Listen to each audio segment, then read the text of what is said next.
But at the same time, it's like, well, we're only hearing the news from this side of the world. We're hearing the Western perspective on what China is and what they could be or what they're going to do, and I'm sure it's different the other way around, Like, no matter what superpower you subscribe to or belong to, like, you're going to hear their propaganda. And for us to think that propaganda doesn't exist on our end against other countries is silly. Yeah.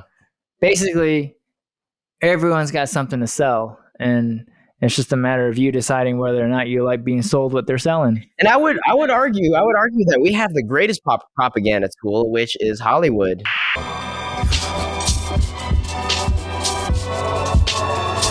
Welcome back to another episode of Stay Oriented Podcast. Today, me and my brother are in person with each other. Здравствуйте, товарищи. Welcome, comrades. Obviously, it's our first time setting up in person together. I'm visiting Los Angeles, and it was kind of frustrating getting all of this set up. Yeah, because this is Luca's play area. It's like right behind the entire setup right here is we shoved all of Luca's play toys and like ball pit and like the basketball hoop. It's all back there, and trying to do like a makeshift space for and I also had to bring all my stuff, my mic from my mic and camera from Texas, and apparently you have to treat your audio cords like a little baby, otherwise it can malfunction. And I think I messed up my mic cord, but I kind of messed it up again to get it to work. So now I just can't touch anything to make sure we get through this episode. Yes, don't touch anything. And yes, audio equipment is actually the most, like the audio cord, I don't know, like made out of copper or something like that. It's just like particularly like soft. It's just particularly very real gentle. Yeah, like the part that connects the power, that gets the power is just fine. But the part that connects the actual audio apparently is really, really finicky. And I learned something new today. Yeah.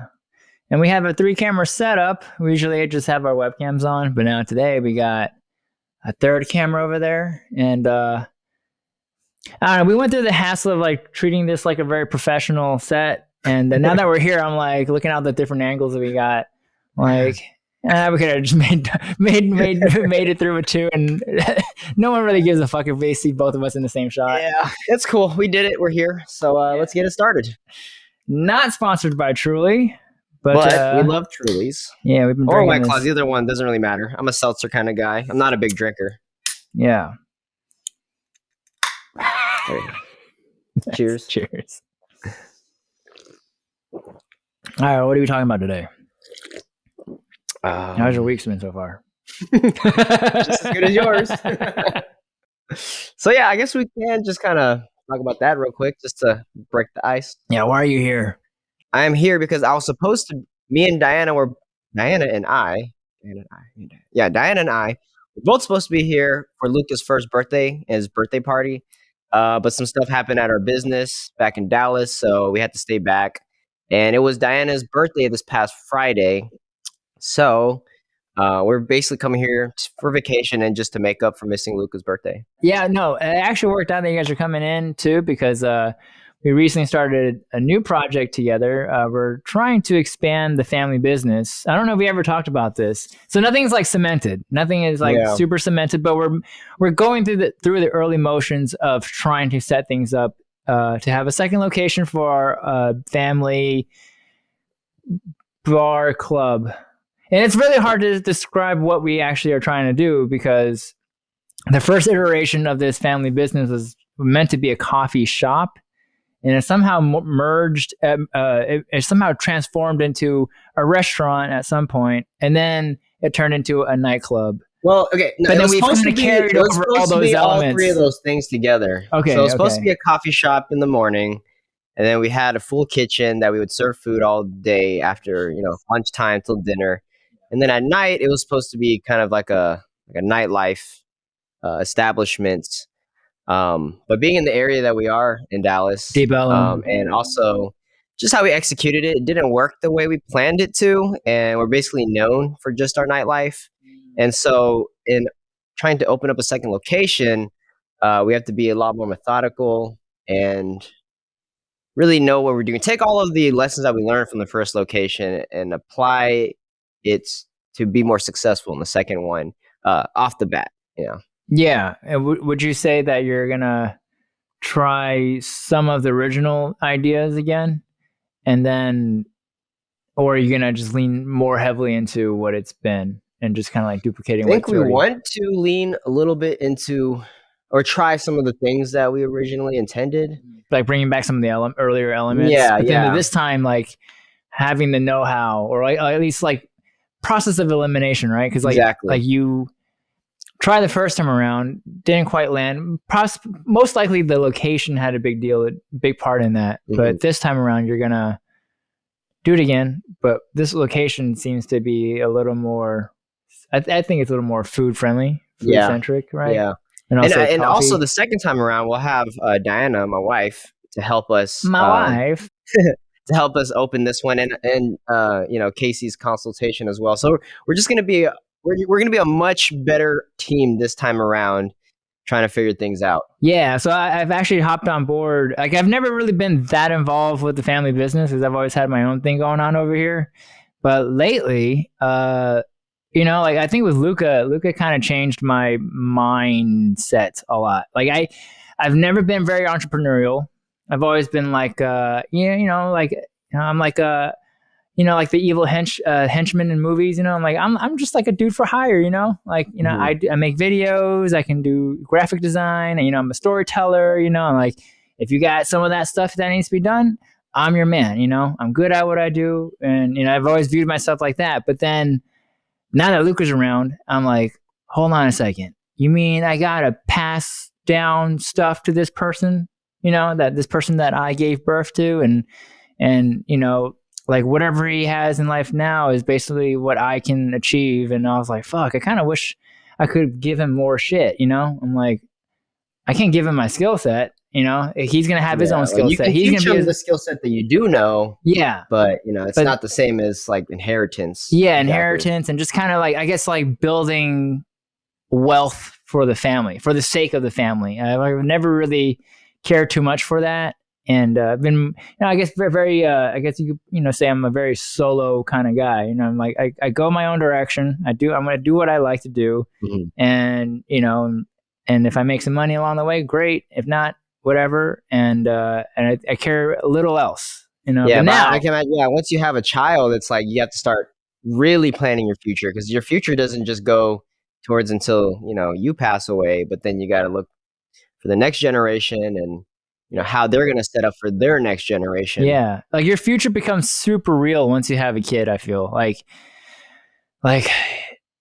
for me, like with Isaac, like when I became a biological father, I guess, just to make it clear, because with Isaac, he has his dad, he looks up to his dad a lot, and so like he kind of has like that particular bond with his dad, and I'm like kind of like a step parent coming into just just on our side of the house, or in the family, like me and Tiff, we kind of just facilitate whatever I got to do under our roof, so I'm not taking over as like dad figure 100%, so I'm like a part-time dad. That's kind of like how I've always viewed it, but now I'm like stepping into the role as a full-time dad, and it really does change your perspective on stuff, and like just seeing a little kid, like, and also missed out on the baby phase with Isaac, and so going through the baby phase and seeing someone that actually like get scared and like want you, like the only person that can make him happy is either mom or dad, and I just happen to be one of those people. It makes you feel really special, makes you feel like you're like you got to, like, your protection thing just like kind of kicks in, like our biological instincts to like protect just kicks in, and I'm like, oh yeah, I gotta rethink how I approach life. So anyways, yeah, that was just a long tangent rant explanation of why I decided to jump back into the family business. And honestly, this is what my parents have always wanted, was for both of us to work together in the family business and to grow what we can, an empire, if you will. Yeah, that's the goal, at least. I think that should be everyone's goal.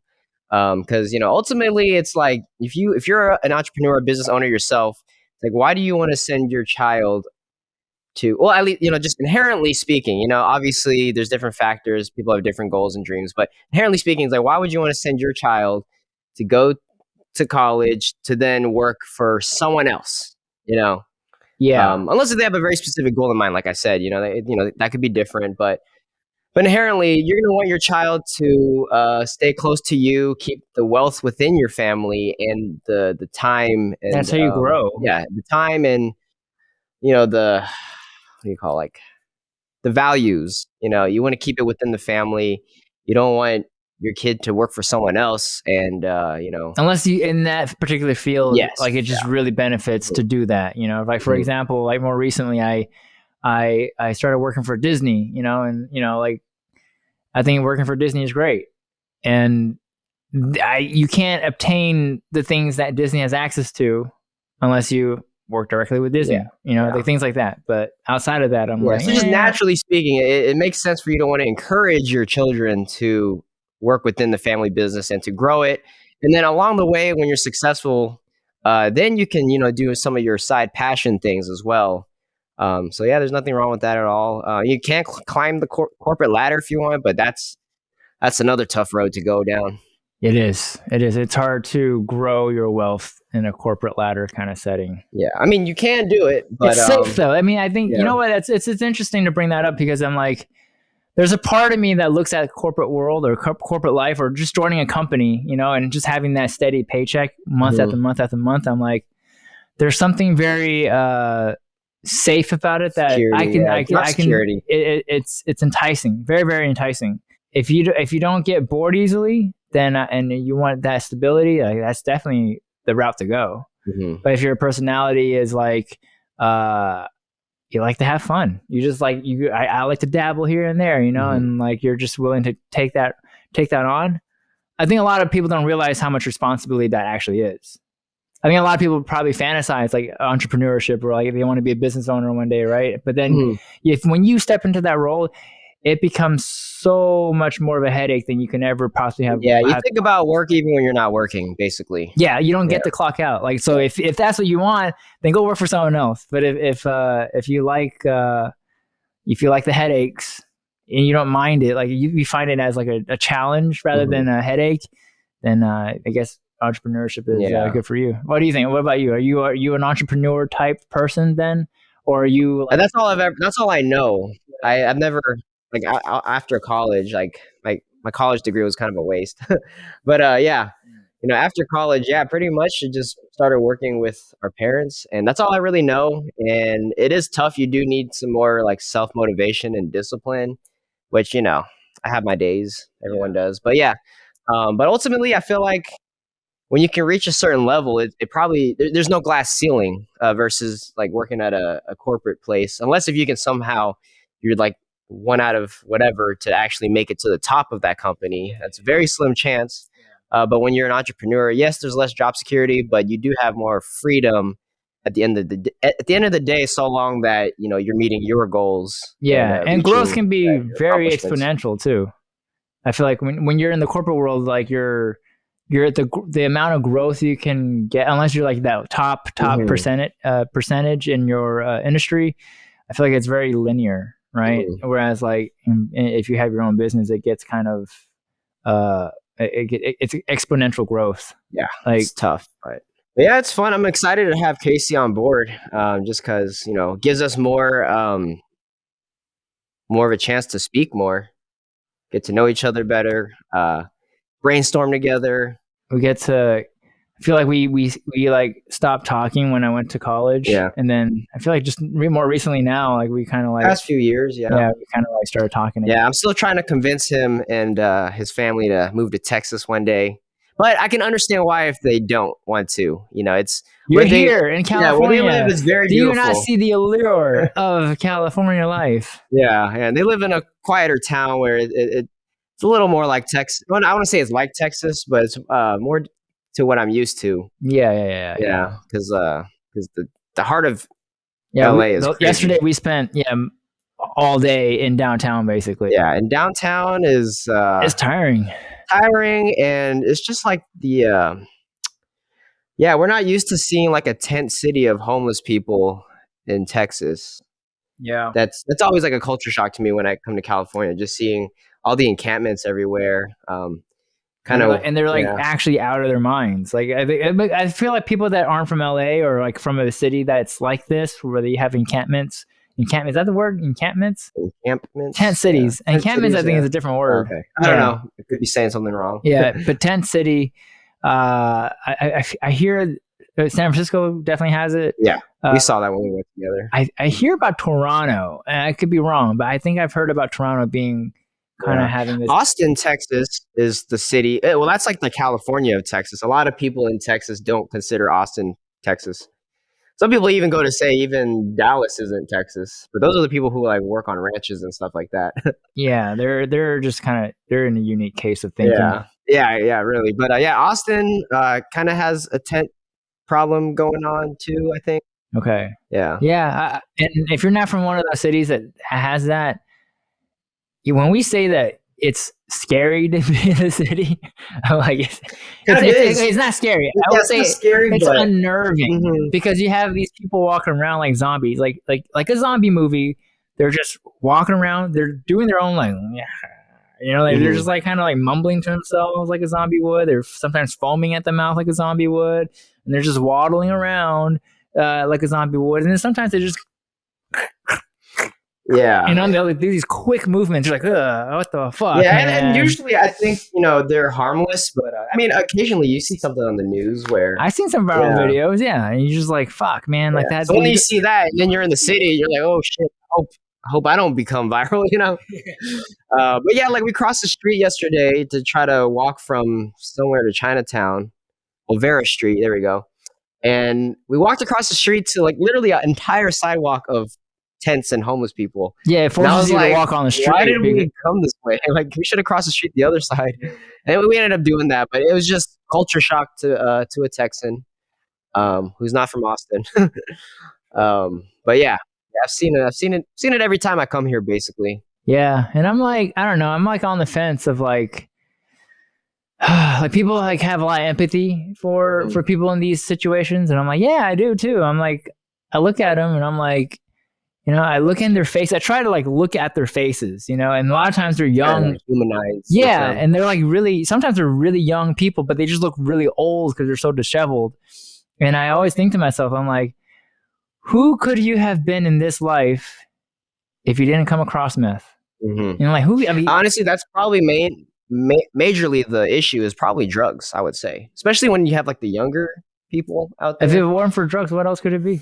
Trauma, people at war. The way they act is, I think they end up coping with drugs. They end up coping with drugs. Some people are in other situations where maybe they lose a family member, some sort of traumatic experience. I do recognize that it's not always just drugs that are the catalyst of what they're going through, but definitely I feel like however they're coping, it always ends up in drugs. Yeah. To get to that point, at least. Yeah. So that's the communist part in me.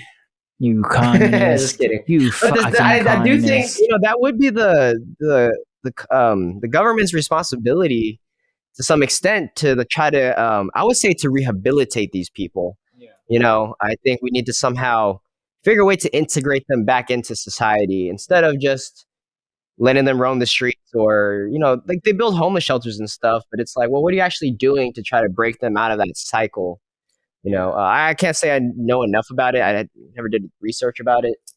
But yeah, it's a real problem that I think is a really touchy subject that I feel like no one can really agree on the solution for it. All right. But anyways, let's get this show on the road. What are we talking about today?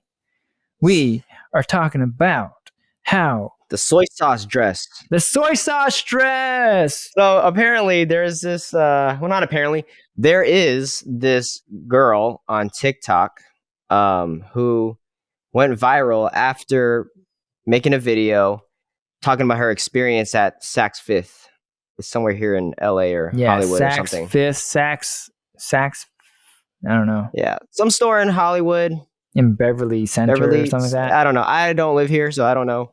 And I don't go shopping there, so I wouldn't know either. Yeah, so she bought the dress, and I think she ordered it online. So she didn't get to try it out at the store. She received it at her house or her home. And Saks Off 5th. Okay. That's the name of the store. This is a fucking strange. I think that might be like their what do you call it?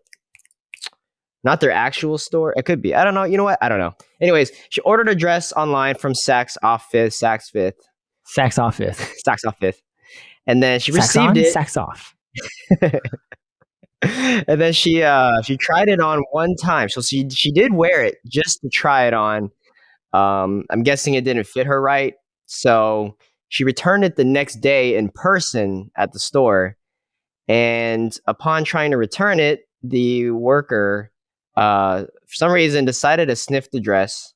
Or maybe the smell was pungent enough that she could just smell it and then inspected it. But anyways, the worker told the girl that she could not return the dress because it smelled like soy sauce. Do you think that's racist? Well, I guess I gotta go to this girl's house to see if her house smells like soy sauce first. Yeah, because sometimes when you're the person living in your home, right? It's your own home. You can't smell your own shit. You can't smell the smell of your home. Or if like you have a lot of dogs in your house, you can't smell the dog smell. Yeah, but when someone else comes into your house, you're like, holy shit, it smells like dog in here. Yeah, and you're like, really? Yeah, I try to keep it real clean in here, man. Yeah, if you cook a lot. So it could be racist, but at the same time, it's like maybe her house really smells like soy sauce. I don't know. But at the same time, did she make a soy sauce chicken dish that night? Yeah. And I guess the other thing is that just because it smells like soy sauce, I don't think that justifies to not be able to return a dress unless if you can like physically see stains on it, right? Yeah. Honestly, they still can go away pretty quickly. Yeah, if you just like waft it in the store, it'll start smelling like a store soon enough. Or just let it sit there for a day. Yeah, or like sticking in a plastic bag, it'll start smelling like that plastic bag, if anything. So it sounds very racist.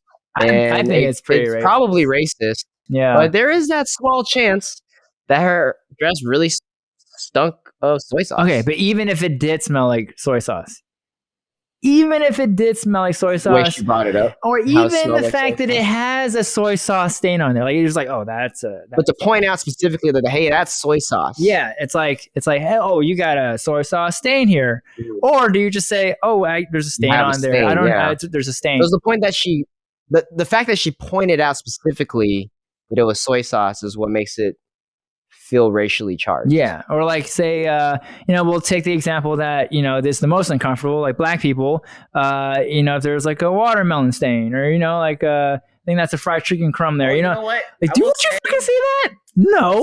A lot. Desi people, they have like a very strong like curry smell sometimes. Yeah. Like you're not even at their house and you can smell it. Yeah. So if it was like that,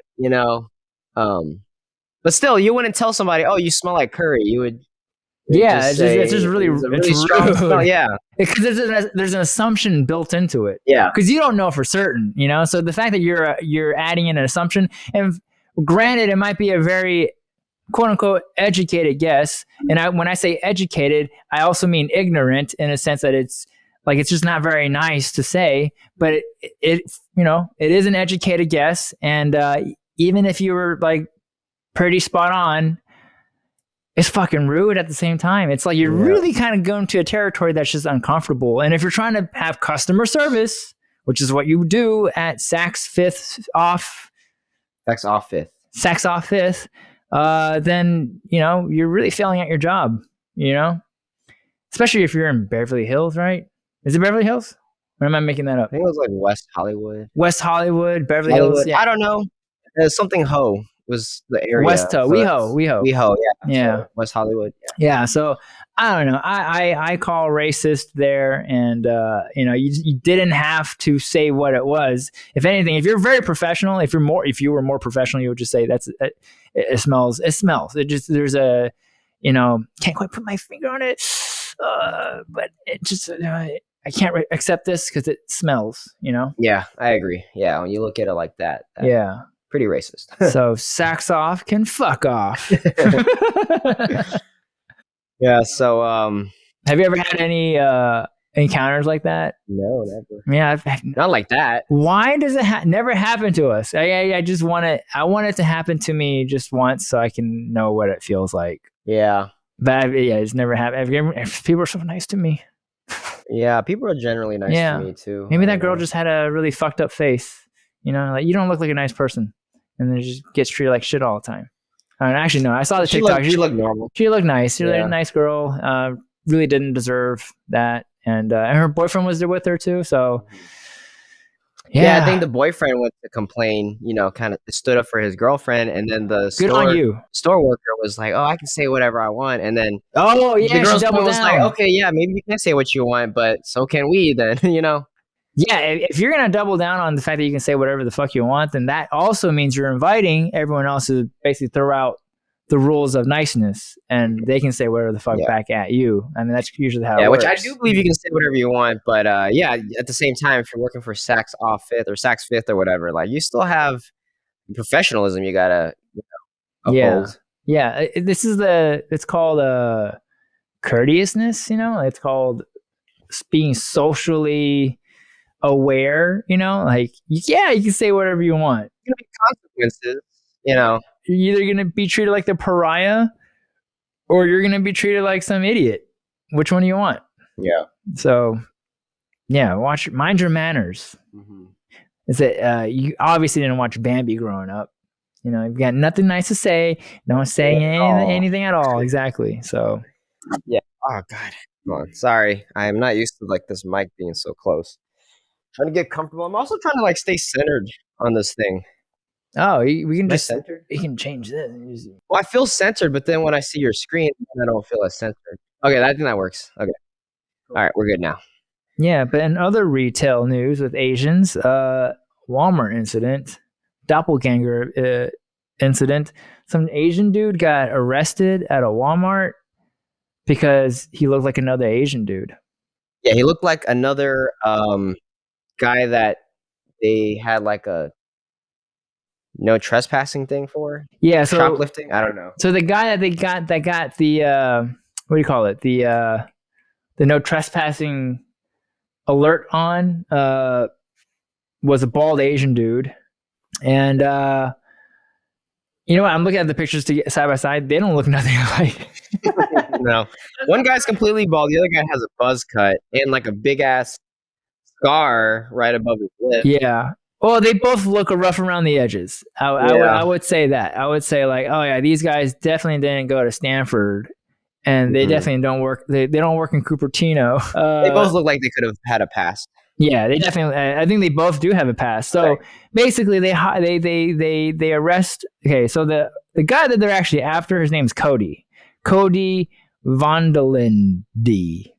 I actually have no idea what Asian cultural heritage name that is, but he's adopted. I don't know. It doesn't sound Asian at all, but it could be like some Southeast Asian. Yeah, I'm not too familiar, but yeah, he was not present at Walmart. But you know who was? A guy named Tony Huynh and his girlfriend Lauren Caldwell. And Lauren Caldwell. He had a teacher named Lauren Caldwell. That's hilarious. Definitely not her though. I doubt it. Yeah, so Miss Caldwell, Carey's teacher, recorded Tony Huynh being arrested for trespassing, and he was like, "What the fuck?" And the funny part is he complied, and he was like, "Sure, okay, whatever, you know, like we'll sort this out. You'll see soon enough." You got the wrong guy. I actually haven't seen the video. You want to watch the video real quick? Sure. All right, so we're gonna watch the video on our phone. All right, we're gonna watch the video. A year? Yeah, you can't come back. That was like 10, 15 years ago. No what are you talking about? There's no limit on that. We are grocery shopping. What are you talking about? You're trespassing, so you're not allowed to be here, alright? It said 10, 15 years ago. No. Let's go. Where are you taking him? What the fuck? Where are you taking him? I want you trespass as well, so let's go. For what? For grocery shopping? Hey, that guy right there. For being trespassed. For grocery shopping? Hey, look, record him right there. Look, record him too. That fat guy. What is going on? Yeah, cop too. Oh my god. Oh my God, where are you taking him? Where are you taking him? It's all right. No, it's fucking not. Where? Oh my God, I cannot believe you're doing this. Why Where are you taking him? Why are you pulling me, sir? Where are you taking him? Why are you pulling me? You don't have to pull me. You know I'm disabled, right? I have back issues. You don't have to pull me, sir. You don't Let go of You don't have him. to pull. I'm walking with you. You don't have to Let pull go me. of him. I'm letting you know right now I have back issues. Okay. I'm walking, so I don't know why you're pulling me, sir. Oh my God. It's fucking disgusting. You should be ashamed of yourself. I cannot believe you're doing this. Where are you taking him? What? Oh my God. Baby, I need the wallet. No. Oh, yeah. What the fuck?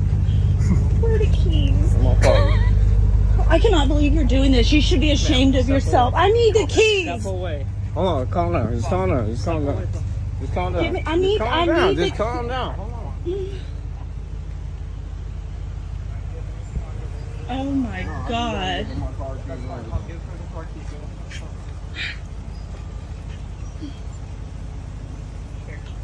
This is disgusting. I'm sorry you feel that way. No, that's a fact. You should be ashamed of yourself. What did he do? He has not done anything. That's not true.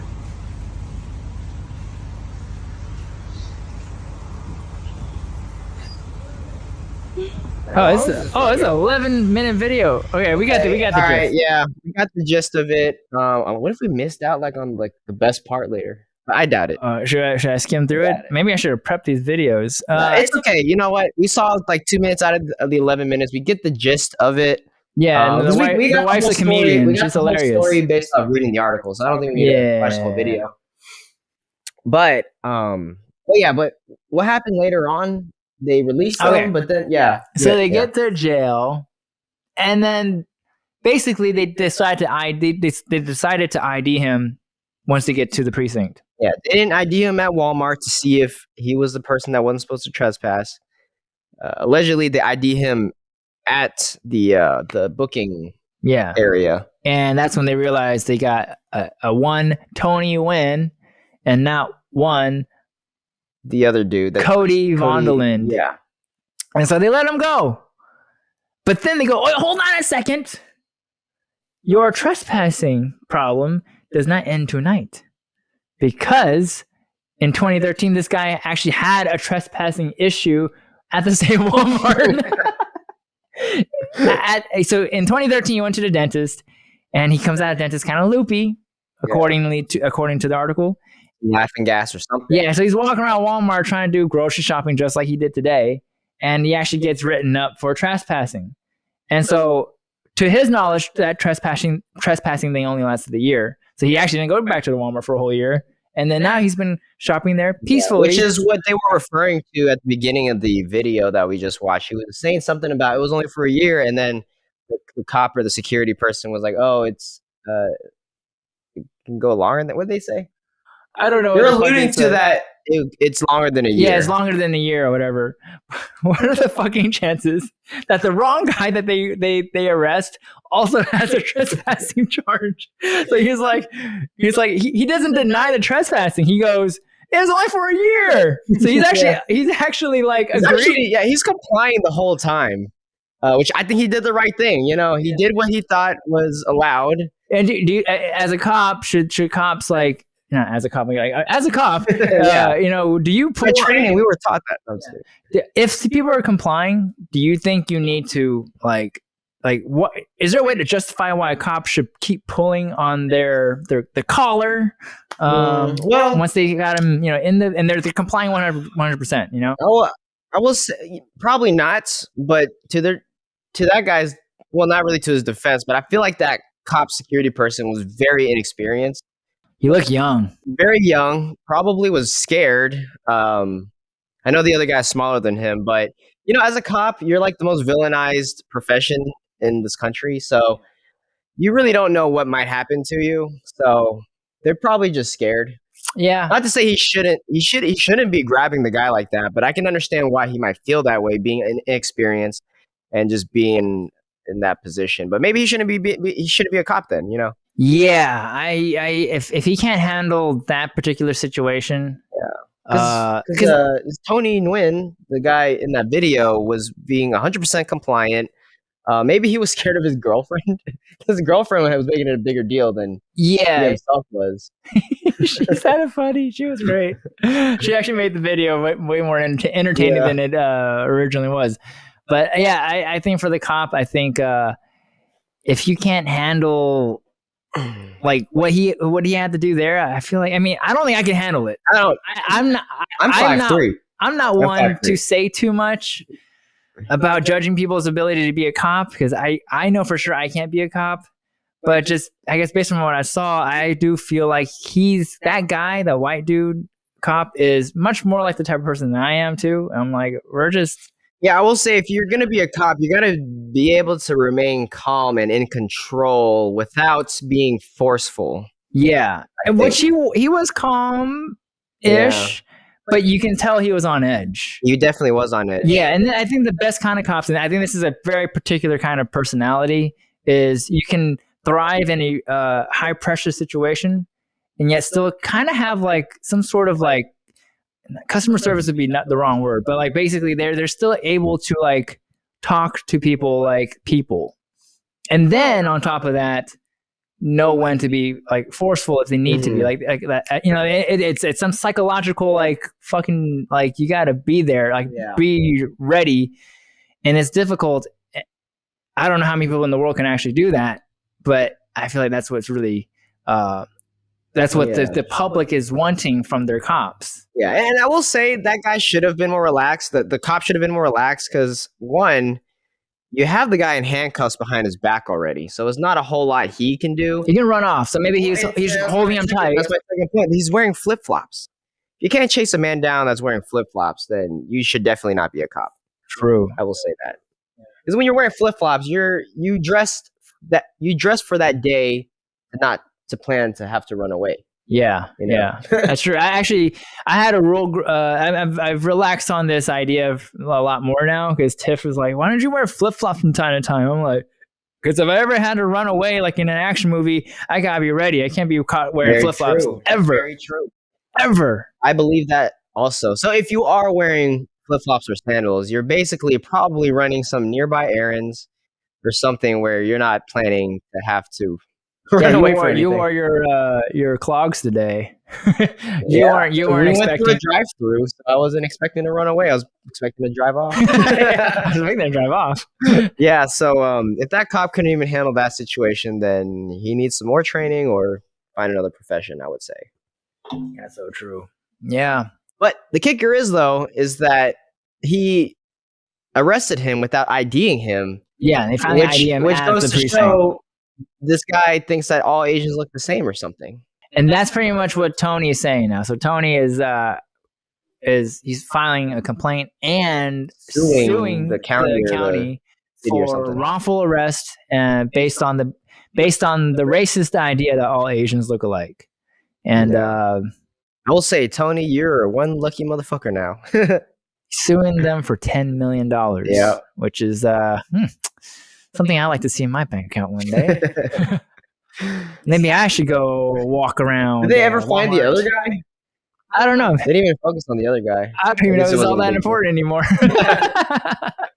Yeah, but that's crazy to like did they must have had a picture of the other guy like at Walmart to be like, oh, this is the guy that's trespassing, right? Yeah. I mean, like, look, sometimes I would agree some Asians do look alike, you know? Yeah. But I think in this case, they got it really, really off. Well, yeah, that's the whole point of carrying your ID around, right? You're supposed to pull out your ID. Well, yeah, but just simply from looking at them, I'm like, they're two different people.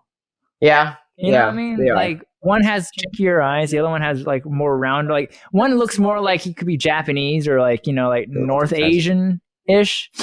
And then the guy that got arrested, he's South Asian. Like Cambodian or something. I don't know. Yeah, they just like he's Vietnamese. He's Vietnamese. Yeah. But basically, like the facial features are very different, very, very different. Yeah. And one's got a rounder face. The other guy seems to be more gaunt. More gaunt. Yeah.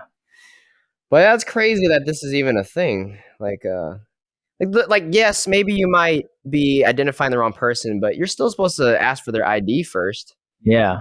right? Yeah. There's no point to take them all the way to the precinct just to find out that you got the wrong guy. Yeah, and then not only do they not let him go, they do try to let him go. They take him back to the car and they're going to take him home.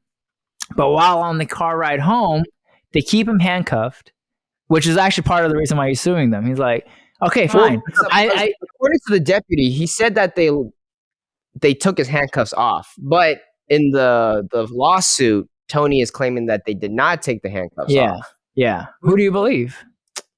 Now that's a tough one. If I was in that situation, I mean, what's a little white lie going to add to the grand scheme of things? Right, exactly.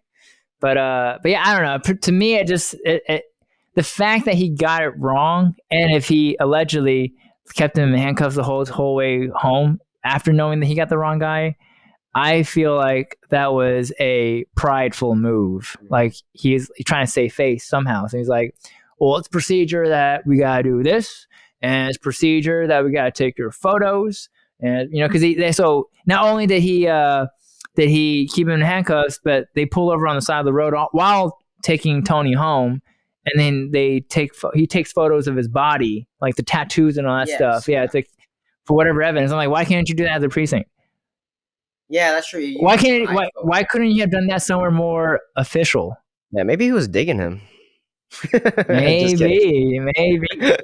Just kidding. Yeah, he's one of them. Like I like them Chinese boys. I like them sweet and sours. I want to put my mouth on them little hot cows. Taste that egg roll. Just kidding. But yeah, I didn't think I'd see a case like that in today's age. Yeah, where all Asians look alike. Yeah, play out. I feel like as progressive as we get, there's always someone in the world that's just not as progressive as we are. And so when things like this happen to those people, we're kind of like, what the fuck? Where the fuck you been all these years? Like we're beyond this, and I don't know. I think we, I mean, I don't know about you, but me living in LA, I feel like stuff like this is really outrageous to me because in LA, it's so a particular mindset here, like progressive and very, I guess liberal, so then, you're kind of just like swimming in the liberal mindset. I mean, being in Texas, it's not as racist as people think, or like the stereotype of what Texas is, like Southern. Shocking. Yeah, it's normal. Like, just I don't know, to be racist.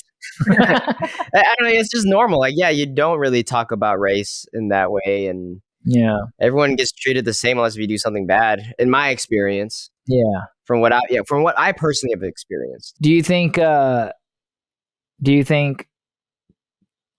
profiling is a bad thing? Like when cops say they see an Asian guy, or I don't even think the cop didn't even the cop didn't do his due diligence of not IDing him, but it wasn't him that got Tony Wynn in trouble. I think it was someone else at the store because the guy, as Tony Wynn was walking off, he kept pointing at someone else. I feel like someone else called the cops, right? I couldn't hear what he was saying. Oh, okay, I mean. Unless the cop was just there already, someone had to call the cops, and whoever called. No, it's probably the loss prevention people. So, I actually do have a friend back in high school. We were at Walmart, and he did steal something there. Yeah, and you were with him. Yeah, I was. I didn't do the stealing. Yeah, it was like some eye drops, right? So like $3-4 or something, whatever eye drops cost. Yeah. And we're walking out the store, and some guy does stop my friend and is like, "Hey, come with me for a second." Like all friendly? Yeah. Okay, nice. Like not aggressive. It wasn't a cop. It was a plainclothes person. And they took him into the office, took a picture of him. They let him go, but basically he's on their, not no trespassing, but just if you, like he's in their record if something happens again at Walmart. How'd your friend react? Well, nothing. He was like, oh, fuck. Basically, yeah. Basically. But yeah, so what they do at Walmart apparently is that they do have like undercover shoppers there. Yeah. And they'll pretend that they're shopping, but they're really just on the lookout for theft. Looking at, yeah. Yeah, so that's what happened to him. Yeah. The other night we were so at they do have an Albertsons. office. They probably do have an office with a bunch of cameras and then someone just sitting there watching. Staring, Yeah. So it's probably that person in that office that called on Tony to get. Well, that's arrested. nice. I mean, your friend, the guy that brought in your friend to the office for the picture, that's really nice of him just to be like, oh, hey. He's also Asian, so maybe there's like, oh, yeah, he's definitely not going to, fight back. I just want to show you. Come on. I'm not a pervert. Yeah, so I just waited outside like, oh, shit. Like, all scared. You're like, oh, the cops are going to roll over here. He's like, oh my snap. God. Yeah. He's not going to get home tonight. Oh my God, you got the keys. You got the keys. It's disgusting. I was just worried because my friend's a good kid, Yeah, He's, why did he have to take a $4? Why did he take a $4? we're teenagers, Just for the thrill of it. Pretty much, yeah. It's like, oh, it's just so fun. Yeah. Get away with it. Yeah, I get it. Don't steal stuff. But yeah, anyway, so Tony's suing the cops, and you have a wrongful arrest. Yes. Cheers to Tony. Cheers. Hope to you Tony. get that $10 million. Hopefully all at once too, not like the fucking lottery. They give you like $200,000 a year. But hey, if you could even get like $1 million off of it, hey, I'll take that arrest. Yeah, and then hopefully you at least half of it goes into investment. Invest that money. Don't spend it. Yeah. Don't spend it. Don't be that guy that wins the lottery and then 8 years later he's like working I don't know, McDonald's. Yeah, low wage job. Yeah. They should come. The lottery should come. I think you actually cared about the winners, which I obviously don't. Yeah, they care about that tax money that they pick off of. Yeah, they do.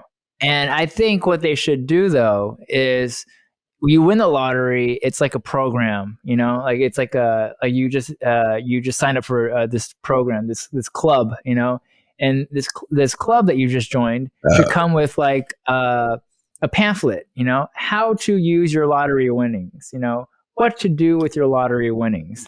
And because a lot of times I feel like the people that do win aren't rich, and which is great for them, but at the same time, but they're also not.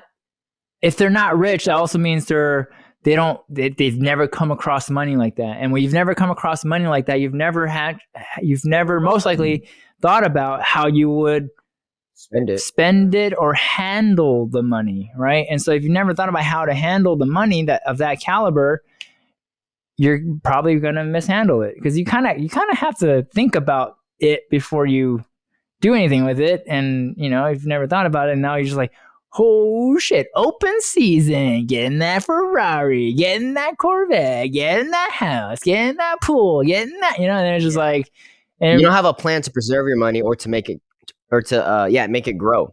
Yeah, exactly. Make it work for you. So like, definitely invest half of it. Yeah, and I'm saying your light just went out. What light? The little thing next to the tree. Oh, this thing right here? Yeah, but on that side just went out. Oh yeah. Well. Oh well. Maybe it caked out. Yeah. Anyway. Sorry, I don't know why I interrupted the whole thing for that. I'm like, just not gonna be happy about that. Oh well. I think it's happened before though. I think I think those ones work actually. I don't know. Anyways, hopefully you invest in like a laundromat or something. Not racially profiling you or anything, or a nail salon. No, I mean not racially profiling you at all. Yeah, just do something. Do something with it. Yeah. What else? What else we got? The next thing we have here. Oh yes, the hate crime of a Haole.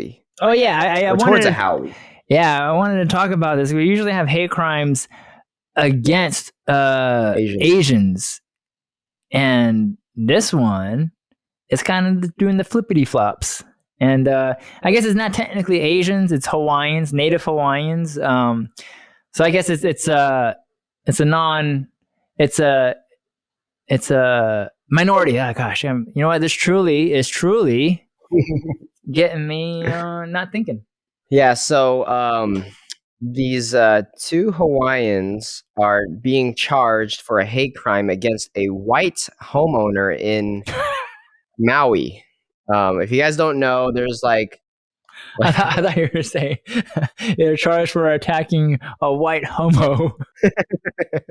homeowner, YouTube algorithm, homeowner. Homeowner. Yeah, so they're charged for attacking a white homeowner that recently bought a house in Maui. For which you guys don't know, Hawaii is comprised of 7 islands or something like that. I believe it's 7 islands, and Maui is one of the most like visited ones aside from the main island. That's where Honolulu is at, right? Oahu is Honolulu. Oh shit! Maui's the one where we had to take the other plane to get to. Maui, Wowie. Yes. Yeah. So I don't exactly know why Maui's like the second most popular place to visit in Hawaii. Maybe that's where all the resorts are at. Probably, yeah. I don't know. There's like other islands, but Maui's like the main one that tourists will go to outside of Oahu. Okay. 'Cause that's where we went. So yeah. But anyways, yeah. So he bought up a house in some Hawaiian neighborhood, and this white guy was basically trying to gentrify the neighborhood. Yeah. He said what did he say? He said he wanted to make the neighborhood better, essentially, and that he cut the locks to enter the neighborhood and wanted to provide the neighborhood better locks and keys. That sounds terrible. Yeah. That sounds terrible. He just admitted to trespassing. Yeah, I don't know the context of it. I don't know what kind of neighborhood he lived in, but it sounds like it wasn't at a Walmart. Yeah, it sounds like the neighborhood that he moved to was pretty much all Hawaiians, and he's the only white guy.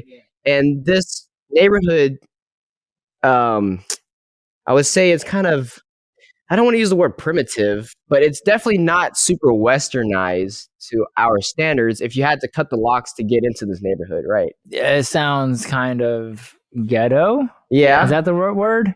I don't think kind it is. I wouldn't use that word. I don't think you're supposed to use that word anymore. I don't know. I've never been to these neighborhoods in Hawaii, but low income.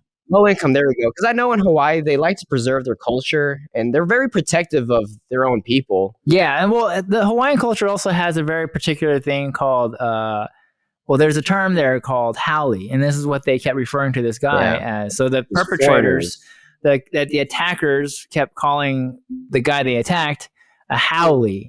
Like they said, like, this dumb fuck haole. Yeah, which basically we would be haoles too when we visit Hawaii, but the fact that he's white just kind of makes it in the broader sense, I think in the broader sense, it just means white people.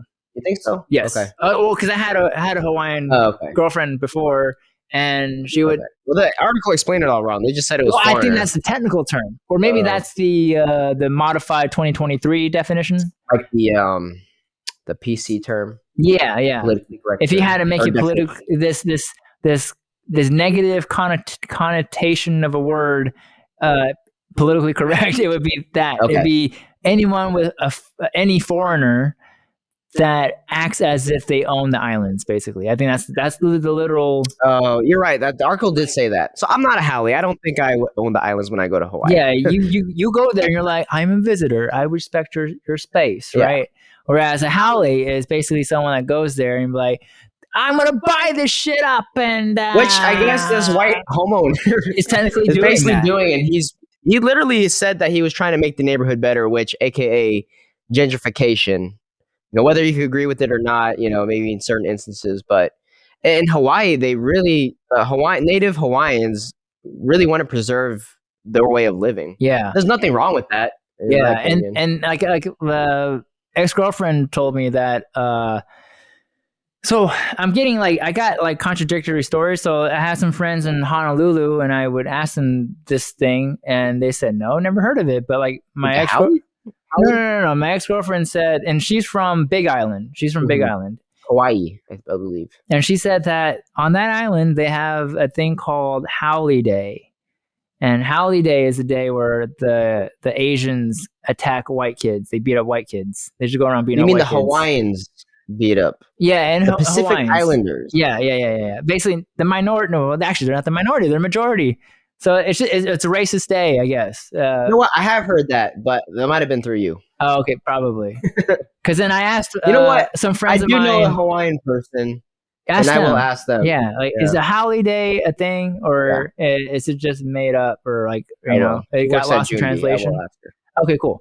But yeah, but then I asked my friends from Oahu, and they're like, "Never heard of that." That sounds mean. Be like a smaller island thing, because I don't see it happening in Oahu, where the largest population of people are in Hawaii. Yeah, but anyways, Haole, in my experience, generally means white people, and it also generally means like just non-island people. Like you're not from around here, you're a Haole, right? Mm-hmm. So yeah, I don't know. It kind of has those double definitions, I guess. Yeah. So I have Haole feet, is what people call me. They go, what does that mean? because we go to the beach and there's like some rocky areas and the natives are like just walking, and I'm just like, yeah, I got Haole feet. You know, I'm not a water person like that. Yeah, and they'd be, oh, bro, you got Haole feet. Yeah. When we went to Hawaii with you back then, we drove by somewhere and we saw like cop cars and stuff by the beach or the rocks and stuff, and we were with one of y'all's friends that lived there, and I think we asked them like, oh, like, you know, what happened? And they say that people in Hawaii die all the time because basically get sucked in by the waves. Yeah, and it's like normal. Just someone just died. Yeah, and I was like, what the hell? Like, that's scary. Like, so whenever we went out to the beach or like by the water and stuff, like I was very terrified. True. So I got Haole hands, feet, whatever. I got Haole mindset. Aside from thinking I own the island owns me. Yeah. I like to think I'm a nature person. Ideally, whenever we go on vacation or something, like, oh, I'd love to go out to hike or do this or do that. 5 minutes later, fucking. Yeah, whenever I get there, I'm like, yeah, I'm done. I'm ready to go back to the city. I'm like that with big cities too. Yeah. I'm like, ooh, big city. I'm a city person, you know. And then you go to the big city and you're walking like ages across the city, and you're just like, yeah, fuck this. I'm gonna go back to my suburban life. That's how I felt yesterday in downtown LA. But given, you know, we were traveling with Luca, and then also me and Diana and I always try to get that right. Diana and I, we brought our dog Bruno with us, and so we had to take care of him the whole time. So it was like we had our own little dog baby thing we had to be responsible for. And yeah, I was done taking care of him by the end of the night. Not that I didn't like to, but you know, I didn't want to leave him in the car. Yeah, it's just tiring. Yeah, it's a lot of like elements you're dealing with. Like whether you're in the big city or you're in like super naturey places, like you're just dealing with a lot of elements. And but other than that, I do like the big city though. If it was like just myself and Diana or something like that. I think that's why generally like big cities are usually for non-family people. If you're like a single or like you're just a couple without kids living in the big city, I think it works that way. But the more you tack on to your family, the bigger your unit is.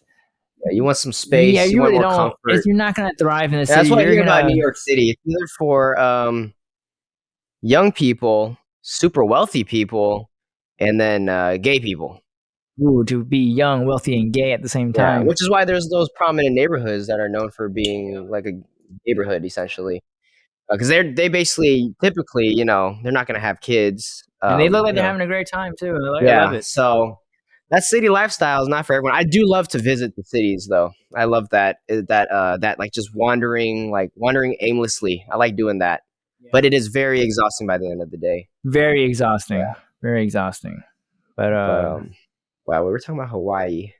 Oh yeah. Yeah. So I can't say the name of these two perpetrators in this crime. Aki is one name. And, I'm sorry. I can't get these Hawaiian names right. They are quite complex. Aki? Kaulana Alo Kaunohi and Levi Aki Jr. There you go. So one of them is sentenced for 6.5 years in prison. So not even jail, that's prison. Yeah, I think they beat him with a shovel or something.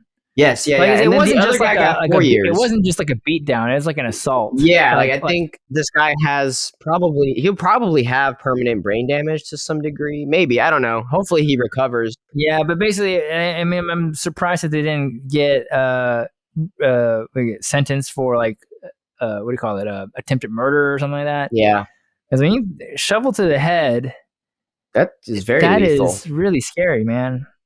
That's not like, hey, get out of my neighborhood. Oh, and they also they've previously barged into the white guy. His name is Kunzelman. They've barged into his property to demand that he leave the village, and also threatened to tie him up and make him go missing if he refused. Yeah. Yeah, they beat him with a shovel, kicked him in the ribs, causing him to suffer a concussion, 2 broken ribs, and head trauma. So yeah, it was very obvious that it was a hate crime. Oh, they're on their way back. Okay. All right, so we kicked out my family for the time being so we can get this podcast filmed, and we ran into a lot of technical difficulties, and I actually think we filled up our time, though. We definitely... Did we have one more thing to get to? Did we have some China news? Yeah. We love talking about China now. Love China. All right, let's do this one last thing. Okay. Well, what was the one last thing? We looked up several things about China. It was this one. The basis is that things are ramping up against us in China. I think China's trying to act as a peace broker for the Russian and Ukraine conflict. Yeah, so we a lot of times we don't like China. We go, you communist, go away, and we're pro America here. And this article in particular wrote about China being a peace broker between Russia and U.S., saying like, hey, like we don't really want to escalate to fight. And albeit though, I think that China is also kind of hurting economically, so they're not really trying to go into a war. They're like, if we go into a war, they're going to spiral out of control. So it's really not in their best interest to go into a war. If I'm connecting the dots correctly, that is. So anytime now, if I'm reading things like, oh, China wants to go to war, they're really agitating the U.S., I'm like, are they really? Because like if they have enough issues at home to deal with. They're hurting so much that I don't think it's in their best interest to go to war unless Xi Jinping is that fucking crazy. And he's like, fuck it, we're double down and we're go for broke. We're gonna fucking destroy America the best we can, And I'm like, well, then they deserve to go down then, if that's the case, like at least the government. Personally, I don't think that is the case anymore. Yeah, it seems like based on this article, they're saying like China's trying to play a more peaceful role, and they're trying to avoid war at all costs. And they're trying to like let bygones be bygones, especially with the spy balloon and all that stuff. Yeah, they basically dropped that. I didn't even follow up with it. Was it really a Chinese balloon? I don't know. Okay. Does it really matter?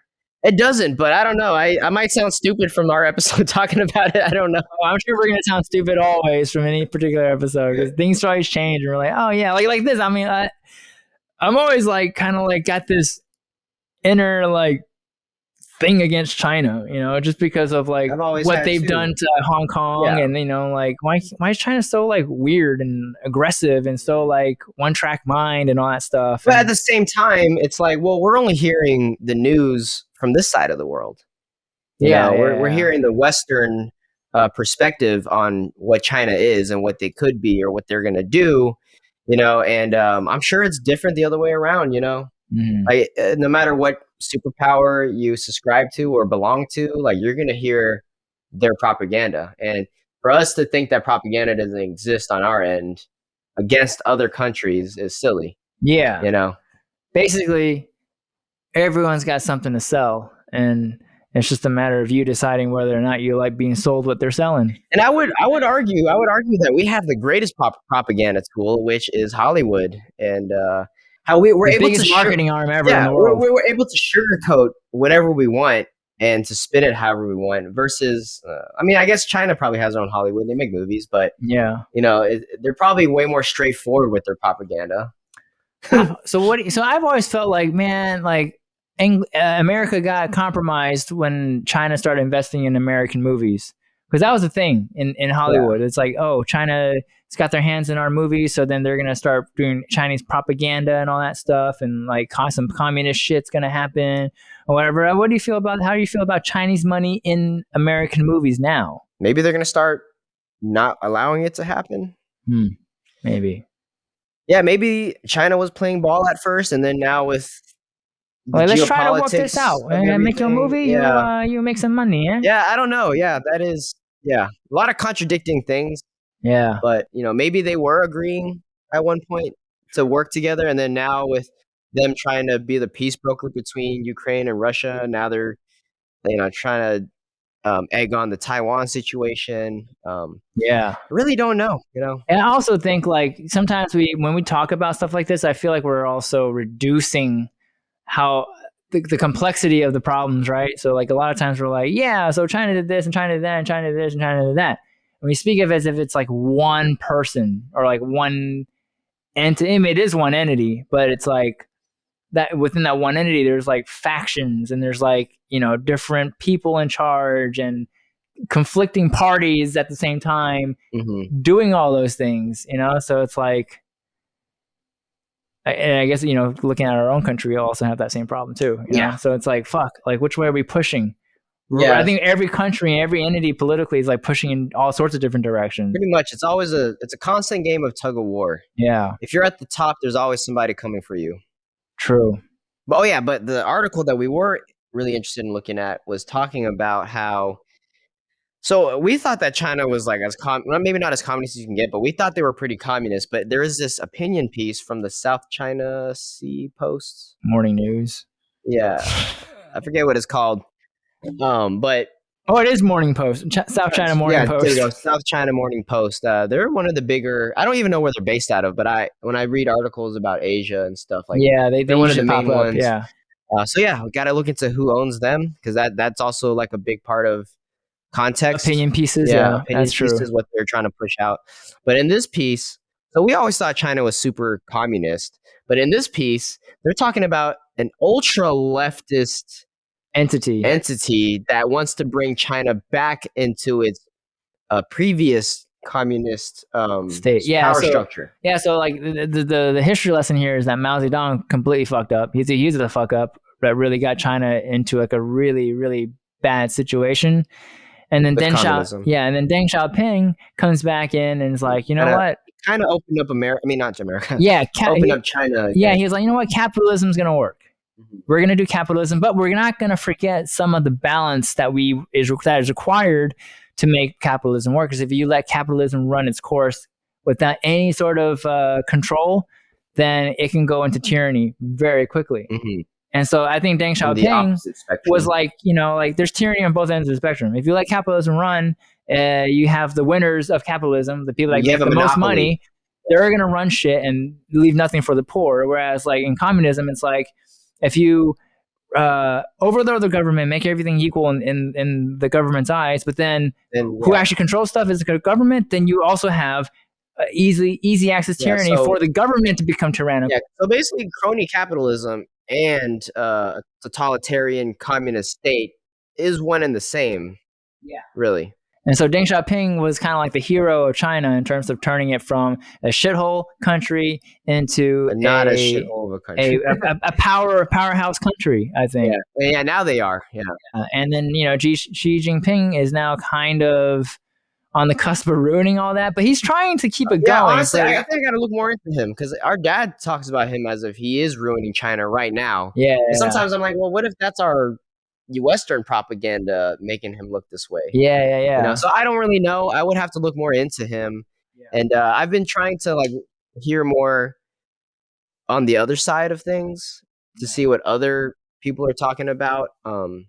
So this piece is saying that there's an ultra left movement. They didn't name this group, by the way. Yeah. I don't know who this group is. They're trying to bring China back to its more original communist states. Yeah. Which would totally cripple them. Just like we don't like you being so powerful. Yeah. So we're gonna make you think you're doing something good with our leftist ideas, but then in reality it's gonna cripple you again. Yeah. Basically it would be like what happened with the USSR. When the Russian communism Empire stuff happened. Yeah, went communist. Well, I guess that's the only one I can think of because that's the other very major powerful country at the time that got affected like that. Yeah. No, because that way with like Cuba, Venezuela, and stuff, but we don't examine those as closely just because they weren't. I don't know if they were considered a powerhouse country prior to communism. Yeah, I'm not trying to disparage them. I just don't know about those other countries, but. this is what we're seeing. So it's going to be really interesting to see what does happen in the near future. Yeah. This podcast has kind of like forced me into a journey of like learning about communism and stuff like that. And honestly, I throw the word communism around like to make light of it. I'm like, I don't know what the fuck it really means. But now I'm like reading more and more about it, and it's like it's an interesting concept. You know, and honestly, I believe that there's spectrums of communism too. Yeah. I mean, you need a little bit of communism, right? Yeah, well, I guess they would use the word socialism. Yeah. Because I think communism truly only works in a small society where there is no actual person in charge. Like I think I spoke about it in one of our first episodes. Yeah. How the word communism it came from the word commune. Yeah. And, people in villages would live in a commune. They all shared like giant garden, their livestock. And they all lived within harmony. They probably didn't really have currency. They would just trade and barter things. Yeah. But they didn't really have like a leader either that would dictate what each person would get. Yeah. But whenever you put communism in the form of a big government, that's where you get the issues that we see that happened in Soviet Russia and, Mao's China and, I guess, Cuba, Venezuela, North Korea. I don't know. I don't know as much about those other countries, but the main problems that we do see, it's coming from communism in the form of a big government. Yeah. Because I think if you put communism in a smaller state, like in a commune, a small village, you could kind of be like a libertarian communist, right? Because you don't have this libertarians in the world. Our libertarian listeners like, whoa! Don't use our name and communism. Well, see, that's the thing. Like what you're saying. I think the word communism is thrown around so much in a certain context that we only actual definition. And that's what I think. The communism that Karl Marx created or wrote about. I don't think that's the only communism that can exist. Okay, true. Yeah, true. Not a pro-communist, but I'd like to see things. You are a communist. Look at that. Look at this right here. Communist. What does that say?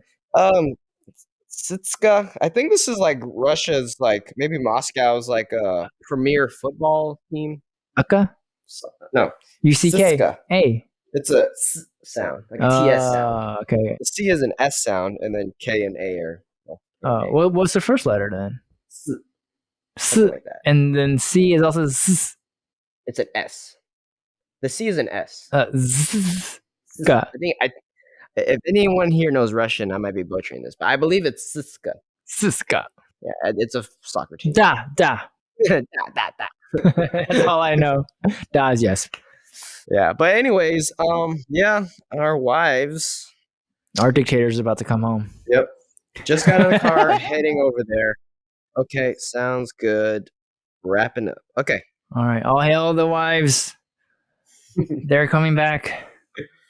All right. So, that will end this week's episode, which we still got to work on the one before. Maybe we can look it over tomorrow or something and do some stuff. We've had a busy week. Yeah, we've just been working on the business thing and then also just. Yeah, so we're busy people. We'd love to spend more time doing podcast stuff. Yeah. It's real fun. And doing it in person is really cool too. I like it. It's different. Yeah. I feel like we're also not waiting for each other to talk as much. Yeah.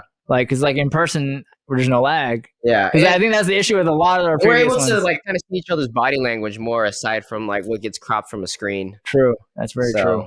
But yeah, we get to cheers each other. Cheers. It's pretty empty now though. Yeah, me too. Yeah. Alrighty. Well, that's it for this week.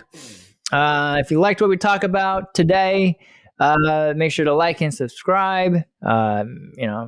Put some stuff in the comments, I guess. I don't know. Say hi. Like, subscribe, share with other people. That would be amazing if you like us enough. And make sure, don't forget to stay oriented.